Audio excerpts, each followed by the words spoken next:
za asum hey khune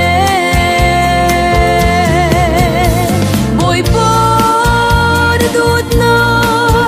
kan za sung khun tu na kan tut bang kan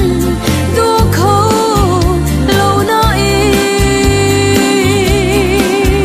na mit fo loi bang e